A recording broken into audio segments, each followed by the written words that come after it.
Culture is the soil that your vision is planted in. Yes. The soil, the culture, is going to determine how effective you are at reaching your mission and fulfilling the vision. You can pick up on, Yeah. right, the DNA and the culture and the heart, but as this thing started to grow, we realized it couldn't just be caught, it had to be taught. Yeah. Great leaders leave room for other leaders to lead. We got to go. If we want this place where people feel loved and it feels like home and they can come as they are, then we've got to personally be that with people.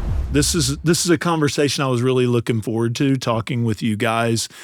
I think when I listen to people's feedback, surveys, the number one question everybody's having is, how do I build a team? And I'm glad to have you guys here because this isn't like a professional interview to me. Good. We have a familial, relational, you and I, we're like brothers. We're like brothers. We're the same dad in a way. You said you listened to the podcast I had with Coach. I Was did. That great? It was awesome. It was amazing. But great. we knew of you for so long before we actually met you because Todd finally got to meet the brother. Yeah, my dad would say, "Oh, you got to meet Jeff Little." Yeah, years ago, he said, "You got to meet Jeff." Yeah, we're gonna go hunting together, and so you get to take him on all the hunting trips, and I get to look after the church. But I took him bass fishing though, and he brought like worms, so I knew that was not that he's not into the bass fishing thing. Yeah. So, but I will tell you guys this just to honor you as well. Like going to the 50-year anniversary of with your parents, like it was like I wanted to bring people into that. Tell me about what your heart behind that whole event was. Yeah, it was a 40th celebration of the church. Mom and Dad stepping out to start the church, and we were celebrating the church over the course of several weekends together, what God's done. But I'm like, we've got to stop and celebrate Mom and Dad because they stepped out in faith to start that thing with 20 people in their living room. And they've been in ministry serving faithfully as volunteers for years before that. But 40 years ago, jumped in and quit his job and started Christ Fellowship with 20 people in their living room. So I think there are a lot of people who may know about Christ Fellowship, but give me a little of that history. So your dad is a coach, and then he goes to Israel. He has this encounter with God, comes back to West Palm Beach, Florida. Yeah, he was a football coach my whole life growing up, and but I grew up watching my parents serve in church, volunteer, fill in where they needed, wherever we were. And so, back in the 80s is when he took that trip to Israel, and he was praying about a big job offer that he had in front of him. Right. And the Holy Spirit spoke to him and said, the riches of my kingdom far exceed the riches of this world. Yeah. And so he went back, turned down this big job opportunity, and a few months later is when this church started, and we were small for a long time. Yeah. Right. We were up to 70 people after 7 years in a little schoolhouse. What year did you come there, Julie? What was y'all? I was there from day one. Yeah. The very first night of the prayer meeting. 20. We were in college. At the time, we weren't dating. We were, in an off season. In an off season, but we were able to just jump in the very first night. And she was the young adult ministry. Yes, I always say, I was the young adult ministry because there was one young adult. Another young adult came. I'd take him out to dinner, but just got to plant right away. And we always say, that great leaders leave room for other leaders to lead. And you talk about team. Dad just did that, from the very beginning, even with 70 people. Yeah. But 70 people strong just gave us opportunities to lead before we were ever ready, but just coached us all along the way. So 70 people. So this is new for me. You were there the very first night. I met Julie in 7th grade at the church youth group that we went to before Christ Fellowship started. Before it started. So we've dated on and off since 7th grade. Puppy love is real to a puppy, y'all. I mean, I had it. And so, but she was at the church when I was off in college. Okay. And as it was getting started. As the church was getting started. And then we finally got into an old barn. Right. And then things just took off from there and started doubling every year. And you guys obviously serving in different places, and you had different roles along the way. Came back from college. Came back from college. I was the youth guy, the worship guy, the janitor, my dad's secretary, sweep the floors, wash the car, do whatever's got to get done kind of guy, which is what you do, right? Yeah. I mean, there's something all for beautiful about that. $100 a week. Yeah. It was awesome. It was pretty cheap. Always a good hire. But that was, the good part about that is that you had exposure to everything before stepping into what you do today, which you weren't necessarily certain. Got to grow up with the church. As the church grew, I grew up, my leadership opportunities grew up, and we had more opportunity to take on more things and try stuff, and kind of grew with it as it grew. Exactly. Yeah. So tell me about, when did you have any inkling that you would become, so you guys get married and now you're serving together. And, did you think, hey, this could happen, or tell me how? I really didn't. I wasn't thinking about it. My head was down. We were working hard, building the church. And then Dad brought it up. He said, hey, someday, if you're up to this, I'd like you and Julie to take this over. And I was like, oh, wow, I hadn't really thought about it. He goes, you don't have to, but pray about it. So a year later, he'd come back, he'd say, you don't have to, but pray about it. And then there was one time where he said, okay, this is the last time I want to say you don't have to. If you're in, you're in. We got to start the process. And that was, that was probably about 18 years ago. And we had 3 years of that process of transition. And then 15 years ago, he stepped in. He didn't retire, though. He just repositioned. Man, he got in the front row. He's definitely not retired. No, he's going strong. He called me the other day. He says, oh, son, it's like, the day after Easter, or something. And he obviously got plenty of energy. He's like, I'm in the office, It's like, he was the only one in the office the day after Easter. He's like, he called me, where is everybody? I'm like, Dad, we just did 78 services. Nobody's at church today. Why are you there? Yeah, he's like, it's Monday. Hey, I'm in the office. Get back on the field, right? To hear about Suck it up. So you step into that, right? And obviously you have a different, you have DNA similarities, you have the relationship with the people, but you have, you're you. Yeah. You're not your dad. Yeah. Right? Yeah. So and the church had grown a lot. We were much bigger than 70 people. By the time 100%. Dad passed it off to us, there was 11,000 in attendance every weekend, 150 staff. Okay. We'd just gone multi-sites, Not a like small 4 thing. campuses going on. And Coach, if you get around Coach, you can pick up on right the DNA and the culture and the heart. But as this thing started to grow, we realized it couldn't just be caught, it had to be taught. Yeah. Right. Yeah. So as we grew, it just meant that as we stepped in, it was we had a lot of experience, right? But as we stepped in, we realized that what just spilled out, life-giving, a generous culture, just that we're all in. You leave it all on the field. All of that culture is so built into our DNA. It's serving, make a difference in the community. That we realized that that what was caught around a table, decisions were made at a very small table. That as we grew, we started seeing that as we started launching other campuses, that some of that was, a little bit diluted. Like when things, when things went really well, if someone saw somebody do something really great, they'd be like, now that's the Christ fellowship way. Yeah. Or if they saw, someone that maybe made a mistake or a negative attitude, they'd be like, that is so not Christ fellowship. So we were like, what is this elusive Christ fellowship way? We got to give some language to that, right? Okay, this is huge. So I want to set a little more of the stage. I tend to belabor the I know sometimes people out there listening probably are like, once you get to the point, but I tend to, so first of all, Coach has become, such a spiritual father, mentor to me. It's just a divine thing, how God brings people into your life. And so again, hunting trips and connections, of course, then you guys and our relationship. And what I want to say, because I think if someone out there listening is kind of like, why do I have you on here? And what am I wanting? So I'm trying to set the table a little bit, You took over a church of 11,000 that now, has grown even more significantly. You were stepping into Multisite, but I think y'all would say of yourself, you didn't really know what you were doing. Right. You had to develop that. Yeah. And then you've had to, move into a totally different way of building church. And so, now 14 locations, an online location, 80-something thousand people at Easter. And so now you have really a movement of campuses, campus pastors. As you said, you have distinctives of, raising up leaders. John Maxwell's on the teaching team. Yeah. You have a college. And what I wanted people to know is 2 things. One, you guys, and you couldn't say this of yourself, okay?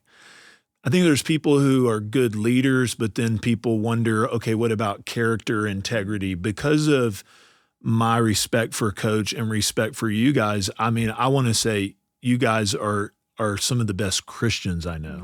And I mean, that matters, just to be honest. I sometimes tell pastors, you'd be a better pastor if you're just a better Christian.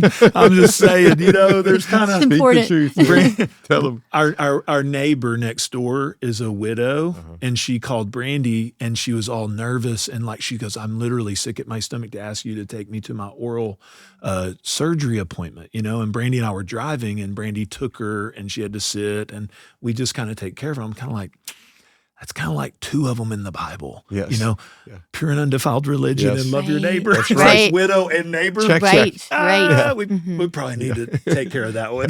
That's good. And so thank you guys for just having integrity and being people that I'm just honored to have a relationship with, because I just think you guys represent Christ in a powerful way. And so I'm saying that to people out there listening. You're not just leading this big organization, but you also are just amazing, godly people. But I want to talk about the fact that when Coach is telling us to get together, right? So Todd, we got to get together. Jeff Little, we get to connect, okay? And then I go there for your first conference, okay? So you guys had been in several years here, took over the church, kind of get your bearings, you start multiplying. You had just gone through a pretty exhaustive process in terms of staff culture. So I know I'm taking a long time to let y'all go, but I think people out there, because I've been surprised at the number of people listening to the podcast that are a teacher, or they have a business, or they're building a team, and a lot of them are ministry leaders, youth pastors, children's team leaders, or senior pastors, or maybe they just serve in their church. At the recent art conference, which both you and I are part of and help with, they did a survey. Team leadership #1 checked. Most of the time, anytime you survey people, they're going, how do I build a great team? Right. So what I want y'all to do is walk me through, just like we're doing a group staff meeting for a minute. Tell us about your journey. You started hitting on it. And tell us like how we can also like apply it a little bit. So talk about that a minute. We're talking about, where did you get this team? How'd you get these people to work for you? And they want to. And it's not, all of it's not perfect. Right. But what things can we put in place to build a healthier culture or build a better team? And maybe that'd be a good first question. Can anyone build a good team? Can that happen? I think it can if the culture's right. Okay. Because the culture sets the table for the team to actually function the way you want them to get the job done. Culture rules the day, because you can have an amazing mission, you can have superb strategies, but if the culture is crummy, nobody wants to stick around and do it, especially in what we do, because it's not just the paid staff that are on our church teams, which both of us have a lot of that. It's also the volunteer teams by the thousands that are serving every week to make ministry happen. So you've got to create a culture that people are willing to go, I'm going to give up my day off to come serve in kids ministry or the parking lot or get things ready. And I'm going to culture is really important. And we learned that culture, every organization, every company, every school, everybody has a culture, either by default or by design. There you go. Default is like left up to what's, who steps up or who doesn't step up, or what's said or not said.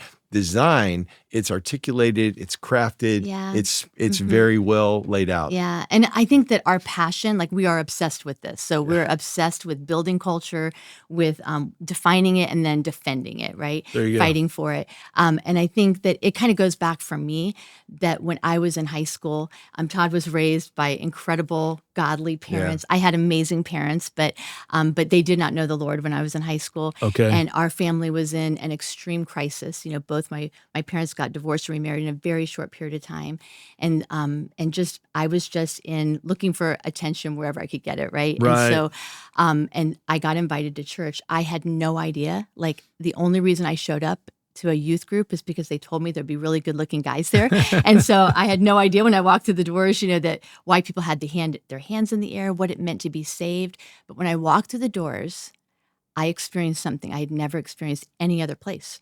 I experienced like people that like saw something in me and started drawing out like my gifting and my, my ability. I saw just affirmation. I they began to just speak life over me, and I had never experienced this. And what I felt, of course, was the Holy Spirit, but it was people that created this culture. There you go. Where a teenage girl I was the only kid in the youth group that no one, whose parents didn't attend this church. Right.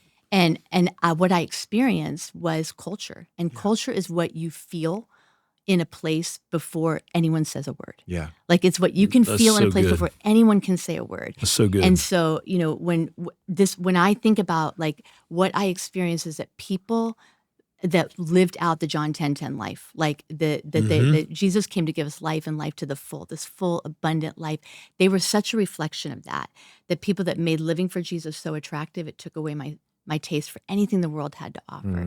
And so that kind of takes you back to why we're so passionate about this. Just go, I want that for everyone. Yeah. I want that for our church to be a place, our team to be a place where when people walk through the doors, they experience something that they don't even know what it is yet. So don't you think everybody wants that? Yeah. I mean, in other words, and we know people want it, but I would say there's leaders out there that would say, well, I want my team to be that, or I want my church to be that. Yeah. Why is it not? So I'm listening to it's either design or default. Right. Yeah. Right. Mm-hmm. We either want to defend, we want to build something. We want to design it, then we got to defend it. Then we got to defend it, right? Yeah. And so protect it, guard it, yeah. and guard it. It takes a lot of work. Yeah. And I think sometimes leaders don't know how to start. How do the team's maybe kind of messed up, or I've inherited a team, or maybe you're not even the leader, you're on a team. And I'm like, how do I change the culture? I'm not even the senior leader where I'm at. Really good. Well, I think everybody can be a part of shaping and changing the culture. The first step, and especially if you're the leader, you got to be the culture. Yeah. Right. You got to be what you want to see. There you go. If you want a culture that is life-giving, then guess what? You got to be life-giving. If you want a culture that's generous, then you've got to be generous with your words. And if you want a culture, if in a church setting, if you want a culture of prayer, then you've got to be a person of prayer. Yeah. You got to be what you want to see, because you will never build what you are not. Yeah. So it starts there. And I think that's really where, again, it's not for a leader, for us, we got to go, if we want this place where people feel loved and it feels like home and they can come as they are, then we've got to personally be that with people.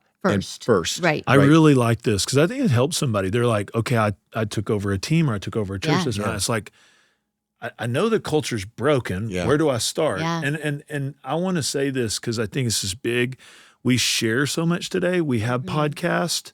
I think another challenge could be that I come to Christ Fellowship and I go, that's a noble value. That's a good. And then so I just cut and paste. Yeah. It doesn't work that way. But that's not me. Yeah. For us, we spent time really defining this. Okay. And first of all, I mean, obviously you need a clear mission and vision, right? We know our mission as a church. I mean, we know it comes from the Great Commandment. Ours is we want to lead a radical transformation for Jesus in this region and beyond. It's a compelling mission. Right. And then we have a rally cry that we're going to get there first with the next generation. Okay. So you need that. But then there's those values, right? We talk about behavioral values. And so, our core values for the church, but what we realized was that on our staff and on our team, we had core values for the church that were very similar. We articulate them different, but probably around unity, generosity, integrity, all the things. And a lot of churches have the same core values, but we found that there were these leader values. And that's good. And what it was that, again, going back to, someone that would say that, that is so Christ Fellowship. Well, what is that? Like when you just said about the distinctive, let's define it. What are the things that when we look at it and we see it happening, we're like, man, when we see the worship leader serving in the nursery, when he's not leading worship on his weekend off, that we're like, makes us happy. Man, that's amazing. That's like servant leadership, where we walk into one environment and it is just, full and fun and, and there's so much, again, a reflection of the John 10:10 life. You're like, that's what we want to see. So we had to spend time, first of all, articulating, giving a voice to the unspoken language. So good. So say that again.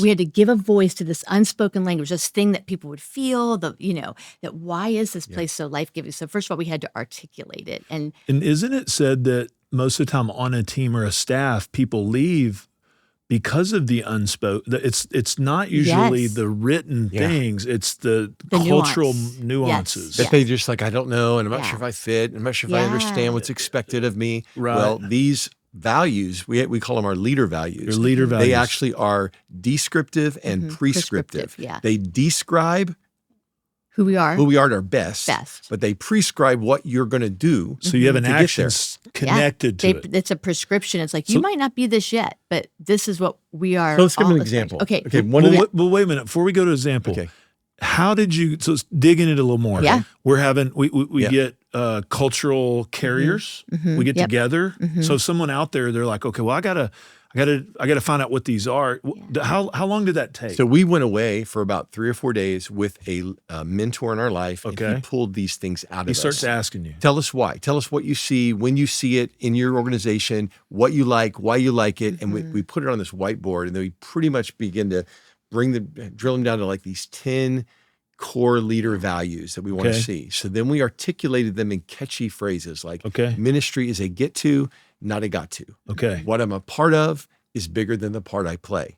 We are thermostats, not thermometers. Yeah. Right. So we can unpack any of those. Then we built lessons out under each one of those with scriptures and examples. And then we spent 10 weeks teaching it to our staff. Okay. So now we took it and we taught it. So then it took a little while to define it. Yes. Then you put some more language to it. Then you got to start teaching it. Yeah. Okay. And then they take it and they teach it to their teams. Okay. Then they put it into our weekend huddles. So now at all the campuses across all the different ministries, that the weekend huddle might all be about, this one is ministries a get to, not a got to. And so now volunteers are teaching it to volunteers. So that's how you begin to work it down into the water. Okay, give some examples or whatever you want to say about that, Julie, because I know you're also she's the you're culture more queen. You're more the architect. And this I'll say, I'm just going to like lay out these phrases. It's we have to articulate it, then we have to communicate. And when I say communicate, I mean often and everywhere. Often and everywhere. Often everywhere. Okay. And then we have to celebrate it when we see it, because you're going to replicate what you celebrate. Okay. And then we have to decide what we're not going to tolerate.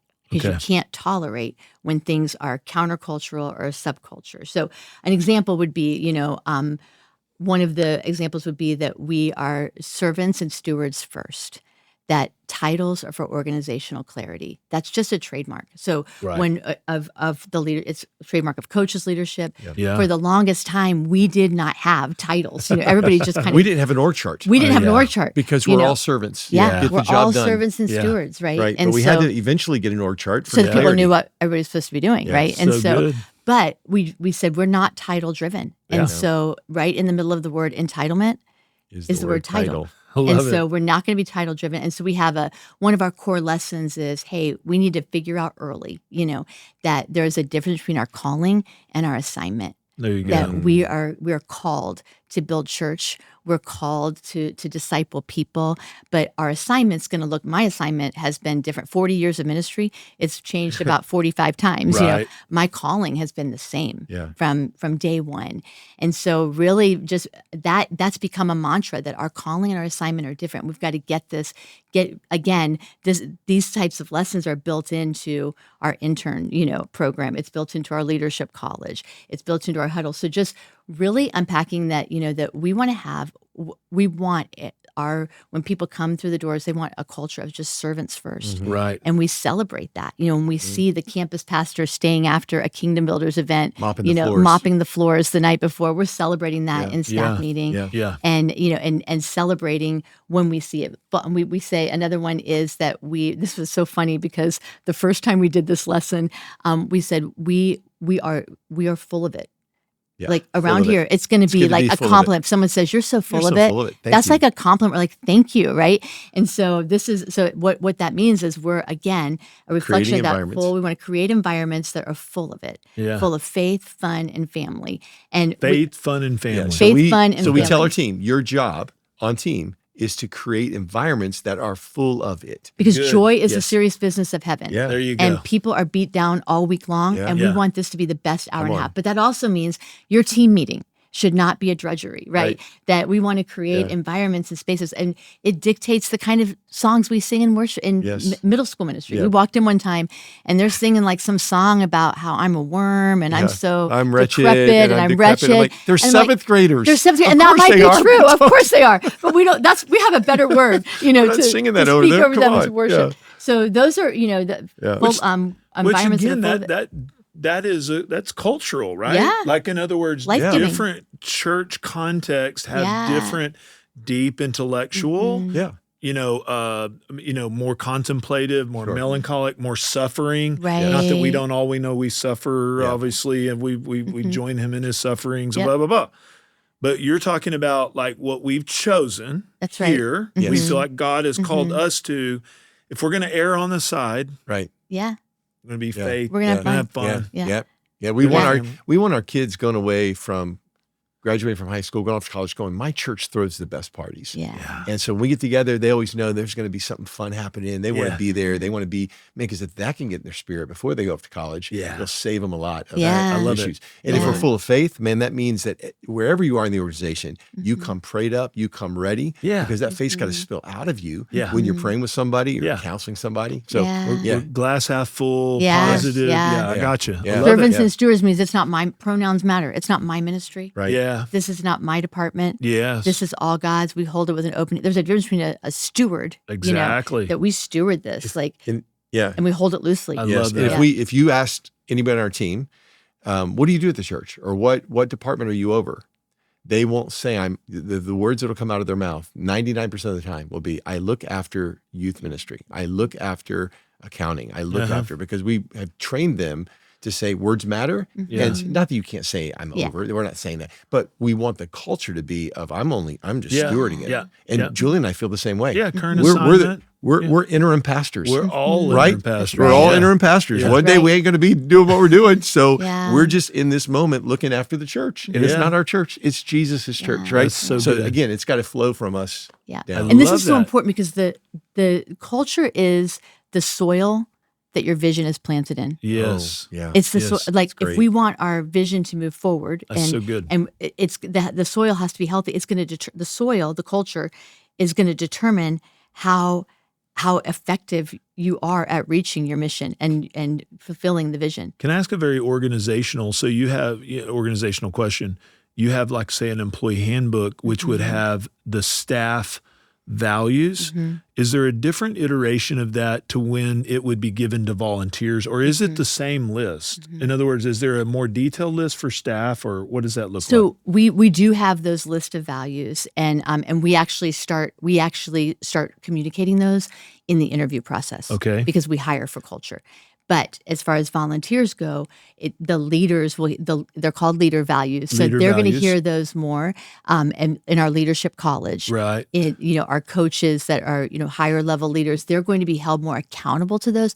Our volunteers will hear about them. They're going to hear them in a huddle. It's still the same 10 statements. Okay. But the accountability level for each of those, and the prescriptive part exactly that you would do in relationship to it might look different in terms of that.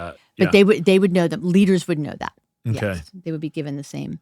So you go on this journey, you go away, you kind of start putting these together. You then are building out the ways, which I would think would obviously maybe be the harder part, to be, what are all the touch points in which, how do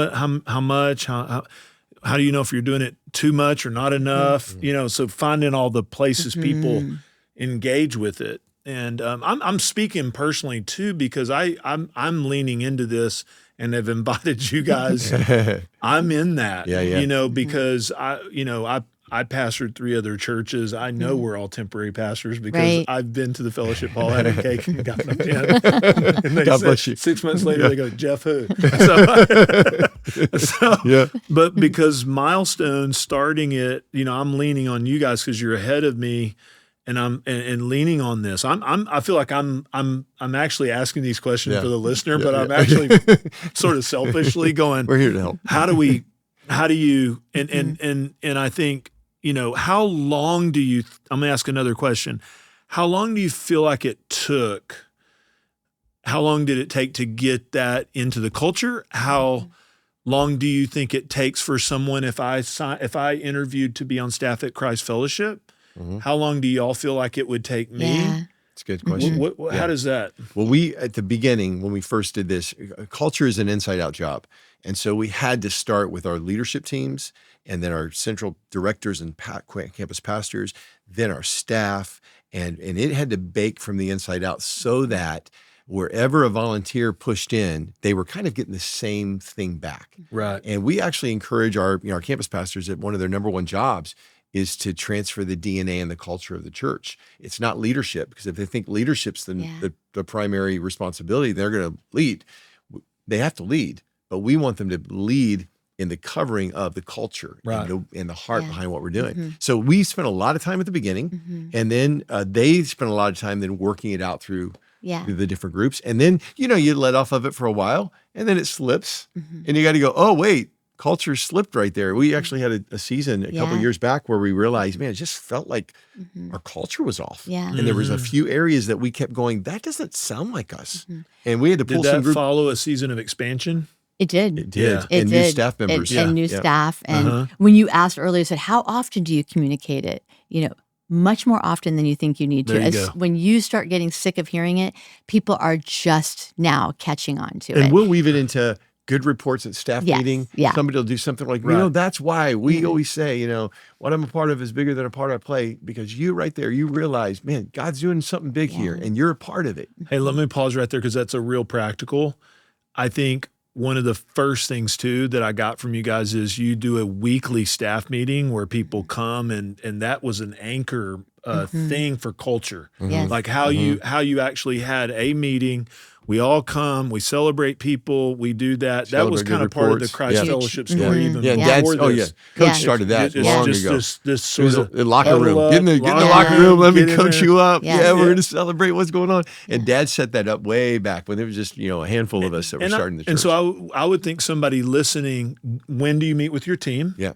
What do you emphasize? Because I think I find myself observing people who struggle with culture tend to be a little bit more on the pragmatic side. So they'll have a meeting and it's all pragmatism, and they don't do ours is not, when we say staff meeting, it's not that. Sometimes you have to get pragmatic and deal with things, obviously, but I would say our team thinks they would say staff meeting is their favorite meeting of the week. Yeah. Because they get to come together. There's the worship, prayer, praying over them, a little bit of just encouragement, celebrating good reports, things they may not know that's going on, and usually our team's celebrating another team member. I want to thank facilities because they came through and they did this for us. And so there's this sense of shared vision and heart around that. And then our lessons are pretty intentional. So if we feel like there's something that has kind of slipped a little bit in culture, we're speaking to that. If there's something that we want our team to step up in their own personal leadership, it's not random. Hey, I was driving through, it's a cultural experience, but even the smaller meetings, you're saying you want that. If somebody has a team of their youth team, you would say it needs to feel like, if you want culture to change, then you need to make that meeting have more priority placed on culture, right? Yeah. And we ask them to take whatever's in staff meeting, whatever the lesson is, we want them to carry it into whatever their team They don't need to come up with a whole nother meeting, another whole idea, another whole sermon. Just carry this out, build it out for them, but carry it out. Well, let's talk about the hard one, okay? Yeah. How do you measure it?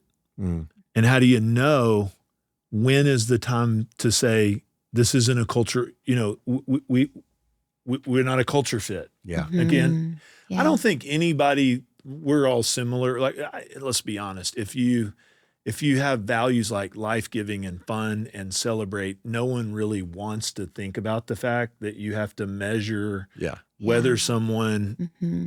So how do you measure it? What kind of dashboard do you use? And we start there, but then what do you do and how do you know if there's not a cultural fit there? Which, by the way, doesn't mean they're a bad person. Oh, No. absolutely. I mean, yeah, they yeah. just don't fit yeah. our culture. That's right. Yeah. There's lots a lot of ways to there are do a lot it. of great churches that have different cultures Yeah. or businesses. You just may not fit ours. Yeah, Yeah. exactly. Yeah. I think that as far as measuring, obviously these are a little bit more qualitative, in nature. The values are, and so part of our culture is that we are life giving. We do want people to have a sense of community, but there is excellence increases influence. That's one of our values. Yeah, there you go. And so, so that we do have dashboards that, that measure like how their attendance and, are things growing, healthy things grow. So there is a heavy accountability that we have in their one-on-one meetings on the things that, we get things done. That's part of our culture. That was one of yours too, is get things done. It's actually not articulated like one that, of the but it's 10, under, but it's under there. It's stuck in there. That's 10D. So excellence increasing influence, that we can, when someone isn't reaching their goals, we're like, hey,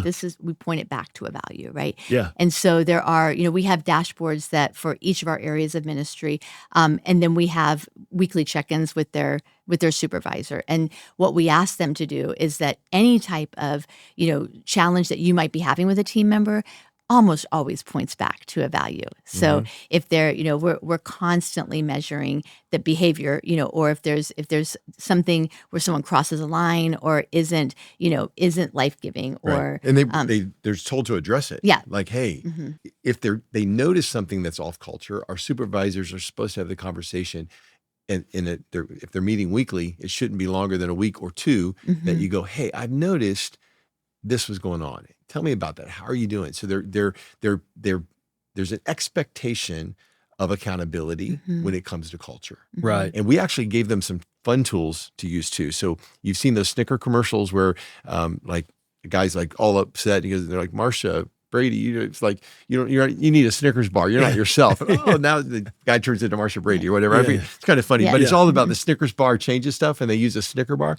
So we actually incorporated this as a tool that you can bring a Snicker bar to a meeting and sit the Snicker bar on the table and go, hey, listen, you probably just aren't yourself, right? But here's what happened, or here's what you said in that meeting, or here's what I've noticed over the last couple weeks. Right. And you let the Snicker bar kind of break the ice. Right? Okay. Or we've got these little elephants, and we'll set an elephant on the table. We got the elephant in the room is you've been a jerk, these last couple times in this meeting, and we got to talk about it, bro. And so, but the elephant and the Snicker bar are these two tools that just allow the team to hold everybody accountable to the values that we've all agreed to. Right. Yeah. So it really is accountability more than it is, it's a very hard thing to measure, but it because it's so well defined, you can see when it gets off course. So you recognize when there's more staff turnover in a certain department. And I think as a leader, sometimes it's so hard to know. We're sometimes not the first to know when culture slips. There you go. Yeah. Because we might see smoke, but we're not close to the fire. Right. Yeah. So there might be a team over here that we might not have a lot of interaction with.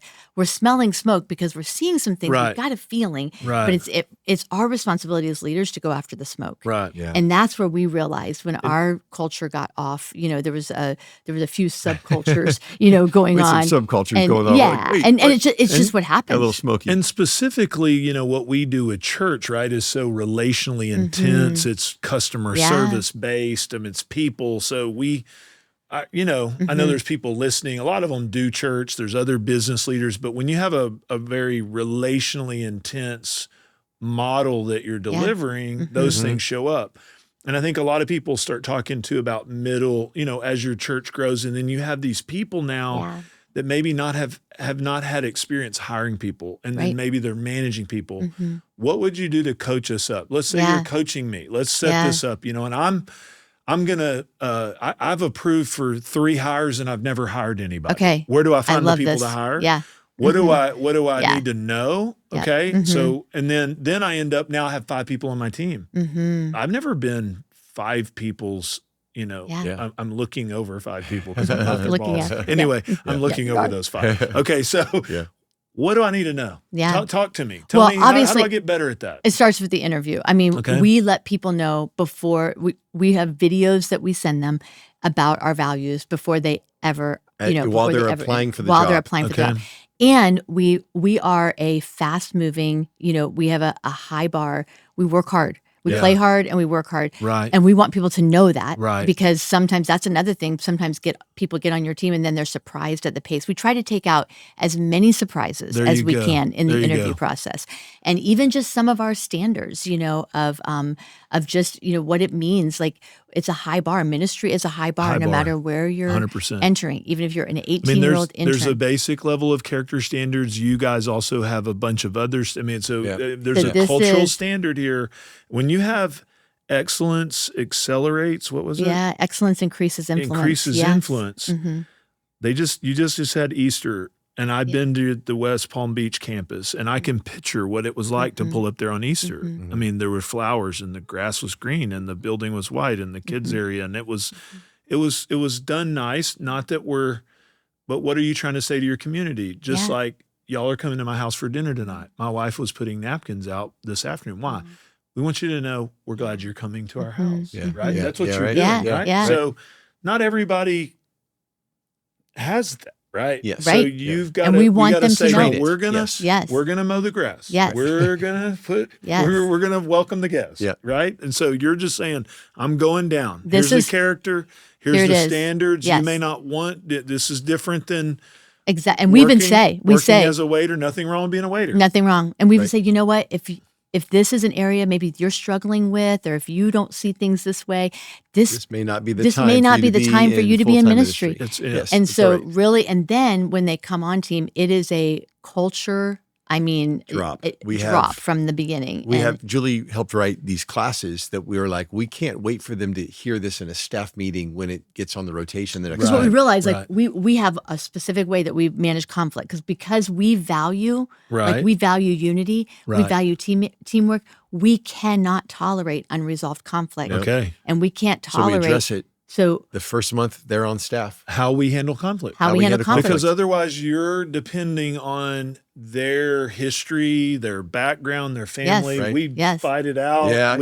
We stuff. Or we stuff it. We don't talk about it. We just bury it and think that's godly. No. We can't do that. Yeah. So we actually created classes that actually our new employees walk through over the course of the first 6 months, that our senior leadership teaches them so that they are quickly caught up to speed with cultural expectations. Okay. So they can be carriers. And with 14 campuses, like, they don't have much exposure to the senior leadership team. So what happens is, again, this is culture is caught.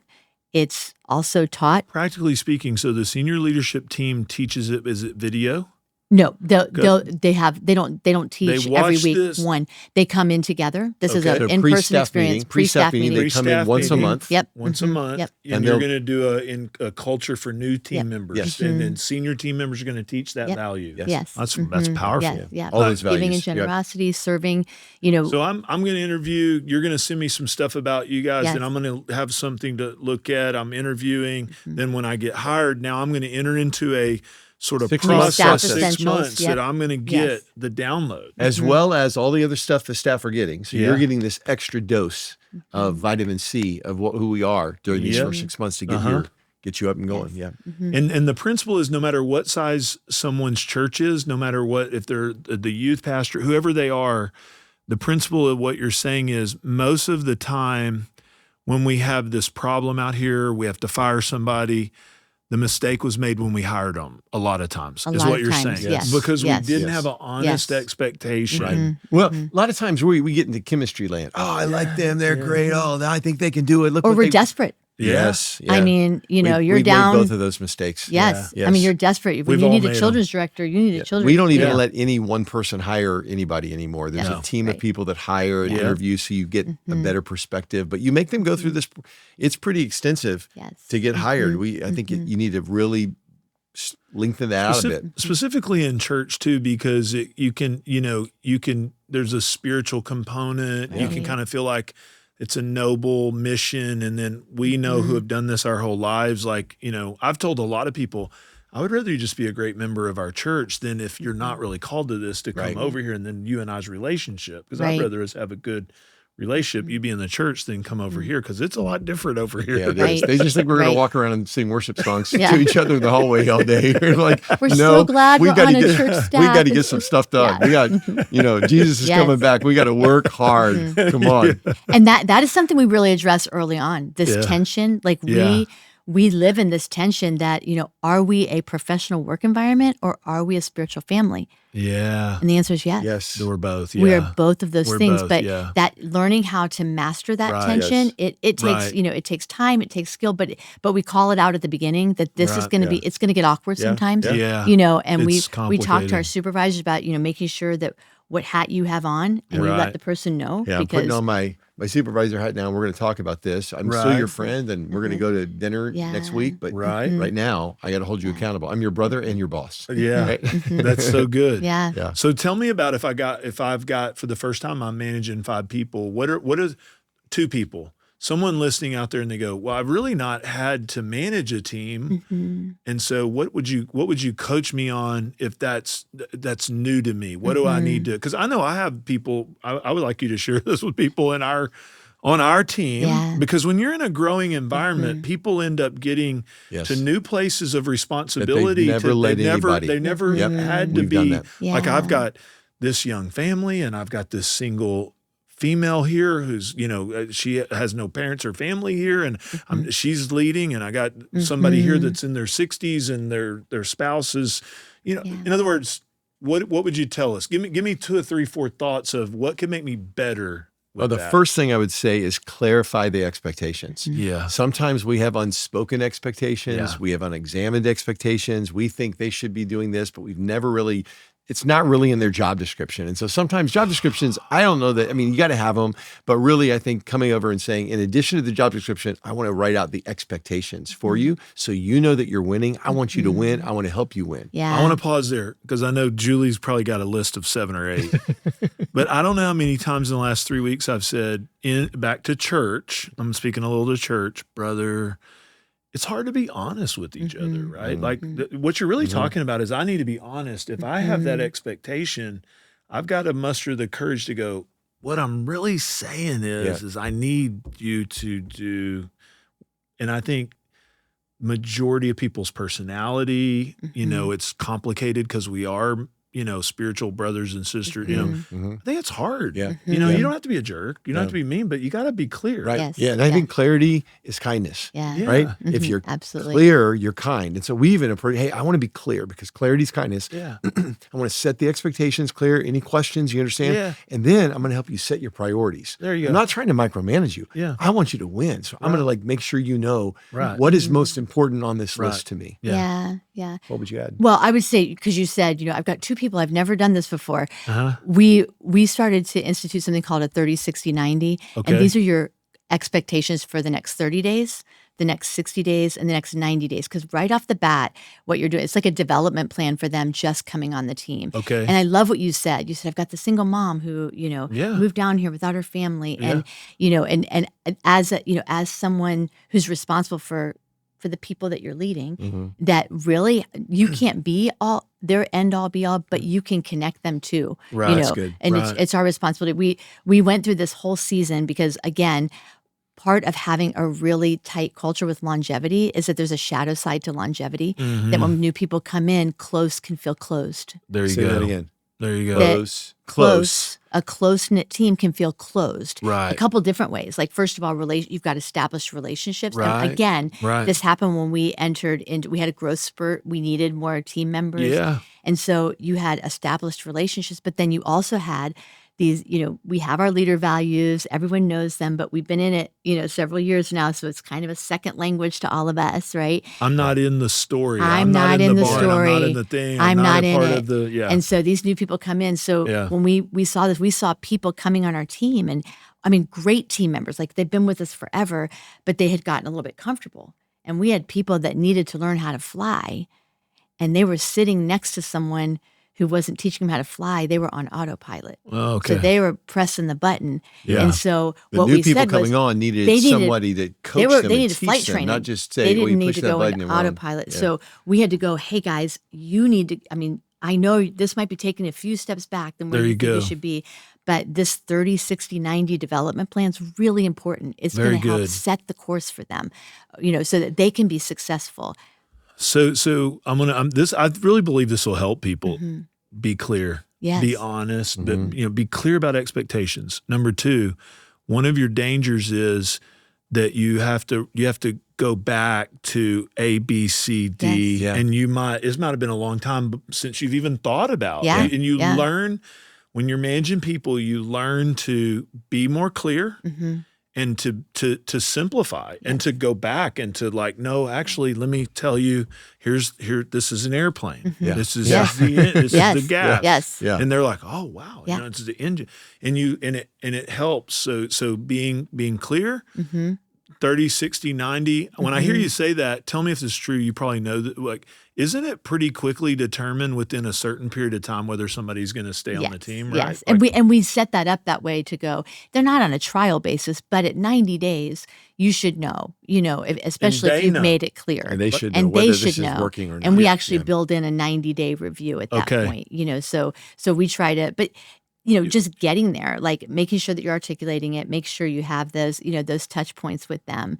It's really unfair to the new employee if you don't express those expectations. Right. And if you don't have those touch points and you don't take them through. But if you remember, we had people that would say things like, they're just not intuitive. I'm like, they are 22 years old. They haven't lived long enough to have any intuition. All of us have informed intuition. Guess what you've got to do? You've got to inform their intuition. Their experience with you is going to inform that. Or they just don't get our culture. I'm like, they don't get our culture yet.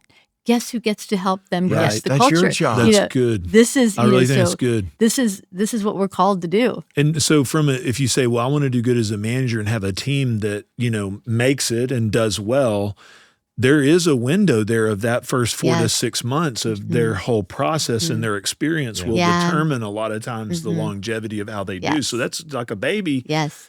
It's like, y'all just had a grandbaby. Yeah. You got to care for them a little bit different than you do a 10-year-old. But we actually built something in our language, in that season, we started talking about the Barnabas way of leadership. You look at Barnabas, when Paul came to Jerusalem, he couldn't even get in with the disciples, until Barnabas opened the door. There you go. And so Barnabas opened a door that he couldn't have opened for himself. That's what we get to do. Yeah. And Barnabas was called a son of encouragement, even though that wasn't his name, Barnabas. It wasn't the name his mom gave him. It was the name everybody else gave him.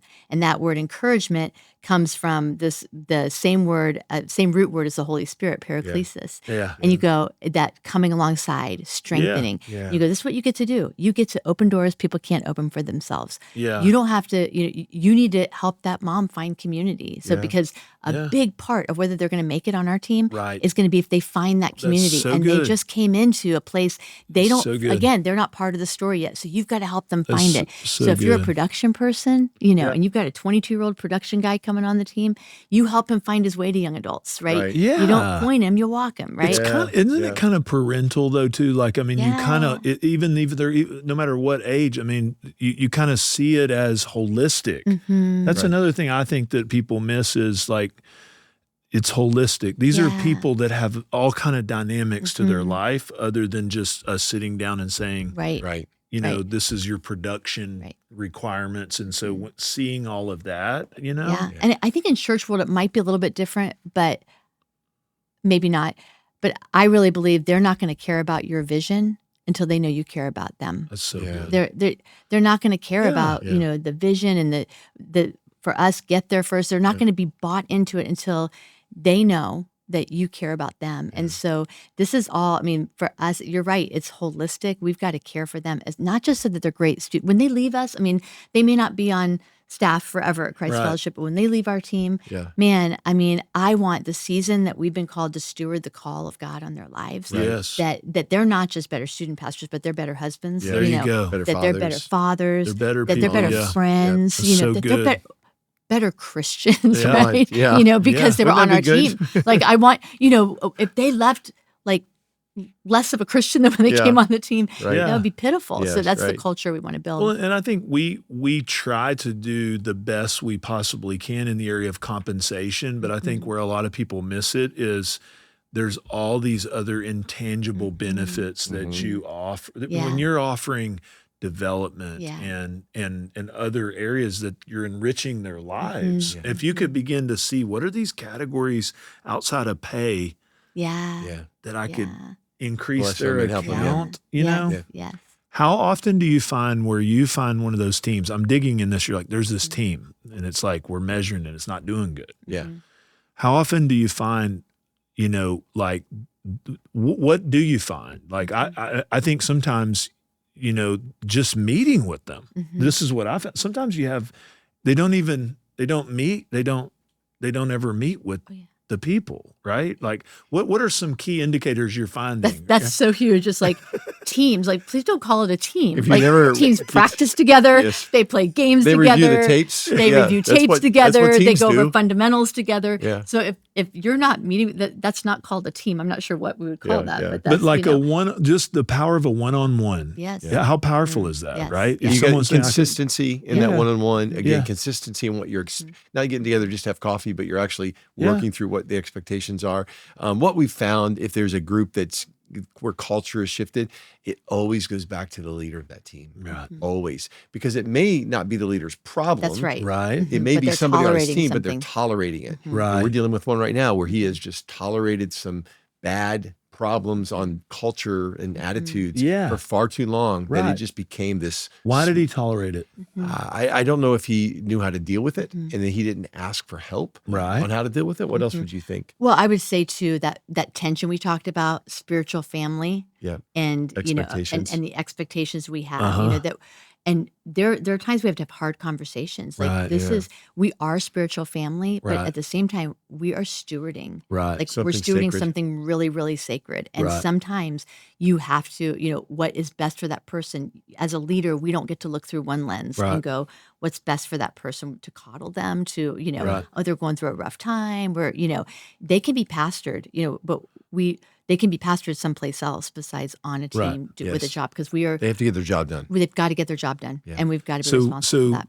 do you think where we need something, because there's roles, right? The accounting people actually have to be able to add, Yeah. right? Yeah, So yeah. the singers have to be able to sing. Mhm. Where you find, the need for culture and skill, there has to be some of that in every Right. area. Right. But there's certain areas it's just harder to find That's right. that skill. Mhm. Do you find that can be the place that you're most vulnerable to compromise I on? think it is because a is. lot of times you're desperate for, in production, we're desperate for, or in this area, we're desperate for. Uh-huh. So we start bringing in people, and anytime we circumvent the process of our making them go through the hiring thing and working as, anytime we circumvent that, it comes back to bite us every time. Say that again. Yeah. If you Oh. don't just build that system out and work it as painful as it is, And or it's going to bite you. Every time we make exceptions, Every time. exceptions are for the exceptional, but even exceptional exceptions, you pay for. You pay a and price. so that's every time. And that's what we've seen when we've made the exceptions. Every time you allow the shortcut or the exception, and then a lot of times in your gut, Yeah. you kind of know, Mhm. and when you overlook Yeah. that and just go, Well, every time. yeah, for every me, time. Me too. It Yeah. ends up Yeah. bad, and Yeah. you look back and go, What why was I thinking? Yeah. After about the fourth or fifth time, you go, okay, I know what I got to do. Yeah. So what would you say is, if you just were to just really quick, just you were asked, I want each of you, I want to be a better team leader. I want to have a better team. I mean, this is the number one survey item. Mm-hmm. I want to have better people. I want to have a better team. I want to be a team builder. And you got a mic. Just give me 4 or 5 sentences. You've got that person sitting there. Just what would you say to them? I would start with, care about the person, Yeah. the team. You're going to care about them. You're going to know, you got to know what's going on in their lives. Again, Yeah. you got to know that you care, so that they care about what they're supposed to do. And then I would go back to setting the expectations for them, so they know what to do to win, because everybody wants to win. Right. People want to win at their jobs. They do. But when they don't know for sure what's expected of them, they flail a little bit, and then they'll fill it up with other things. So you got to lead them well. Yeah. Yeah. Yeah, again, leading the team, I think it goes back to just make sure that your expectations are clear, but also that the things that you value the most, that those are that they're clearly articulated. Yeah. Then take out the guesswork. Yeah. Take out the guesswork. Take out the guesswork as much as you can, and then articulate, and then try to, if leading the team, just communicate those values and the mission and the vision everywhere and often. And what I mean by that everywhere and is often. everywhere and often. I mean, I love that. when you talk, it's baked into leadership Yeah. college. It's baked into your staff meeting, your huddles, and just making sure that it doesn't depend on you. Like Right. enlist some other people Right. to be able to start teaching those lessons. But I Yeah. think that really and don't tolerate the things that are compromising your culture. Yeah. Because when you tolerate it, it sends a message to the rest of your team. Oh, And man. when you tolerate it long enough, it doesn't become a subculture anymore. It becomes the culture. Wow. Right. And that's when you see, it's devastating when that happens, but it's hard. You as a leader, we have to make hard calls. And it's not always letting someone go from the team, but Yeah. sometimes it is. Mhm. And But you're having- setting the tone, because I think people underestimate. I was recently reading on this subject. Biggest thing for high performers is to be with other high performers. Like the best thing you do for your team is introduce them Yeah. to high performers. And if you tolerate Mhm. low, Yeah. I don't care. Mhm. Right. High performers do not I wanna hang out. stay. Yeah. Right? No. Eagles and No. chickens ain't hanging out in the same Yeah. pen, man. They're Yeah. not staying in the same place. Mm. I think you guys have done such a great job from the structural standpoint and the cultural, because I think it's both, right? It's It kind is. of bones and breath. Like Yeah. you got to have this, but you still, and I think if you care about, if you really, it's like, just you said, I want them to win. Yeah. People Yeah. feel that, Yeah. don't they? Yeah. Like if they feel like Yeah. my pastors want me to win, Yeah. they Yeah. care about me. I care more about them winning. Yeah. I mean, I want them to win as a husband, as a person, as a leader. I want them Yeah. to win at Yeah. life. I want Yeah. them to walk through it. Like Julie said, when they leave us, Mhm. because no one's going to die on staff. I mean, probably Yeah. not, they're Yeah. going to leave going, I'm better. I love that. I think too. We have this thing where we talk about the empty chair. Okay. Think about the person that's not in the room, Okay. meaning that person's husband or wife Right. or their kids. I think that's a huge part. And you guys are so good at this, about just really like loving your team, so Yes. well. And you just sense it. Like they love you, and they love each other. But I think that also, again, that goes back to, we want them to be great parents, great husbands, great wives. But thinking about when we're making decisions, and even some of those hard conversations, Yeah. that how that's going to be, what will that conversation translate to when they get home? Yes. Because I think home has a lot to do yes. with their success, and making sure that, again, if the bar is high, that at some point as a team leader, that you don't just know the person that's sitting on your team, but their kids, their spouse, you know them, and you care about them, and you want to invest in them again as a whole person. Well, and you're speaking back to the intuition from your place, and I'm speaking maybe to a 25-year-old youth pastor who thinks if we have a great youth service, we have incredible camps, and I'm friends and we go drink coffee together in this, but you learn along the way, how's his wife? How's your buddy? Right. How's their child? Did their child have an illness? Or is she struggling through a learning disability? That's Or this? Are they making enough Everything. money to make a living? Like, it is holistic. Yeah, it is. And if you kind of begin to understand people are a complex dynamic of Yes. multiple things, you can't fix them all. But if you care, Yes, it's Yeah. magic. It is. You know? it is. And so It a lot of is. people just sort of don't see the whole person. Mhm. But I want to say thank you to y'all. Wow, I really think this helps people. I think this is one of the number one questions. Yeah. Thank y'all for helping me. I'm pulling on Thanks this. for I'm helping us. thinking No. through the Yeah. process. And we, lead to win. The whole concept of it is what you're saying. And I know you guys love pastors and leaders. We do. And, Sure do. and so I'm happy to introduce everybody to you as well. Y'all do some great things, conferences, equipping, Christ Fellowship, and your outreach to pastors and stuff. Yeah. Thank y'all for loving pastors, and because we love them, and thank y'all for loving them and ministry leaders. So We do. We love them. It's an honor. A lot of It's an good honor work to to be here. do. Thank you. Yep. okay, awesome. I want to say thank you for checking out this episode of the Lead to Win podcast. I want you to know that I love and my team loves getting this kind of content into your life so it can help you lead and win at what matters most.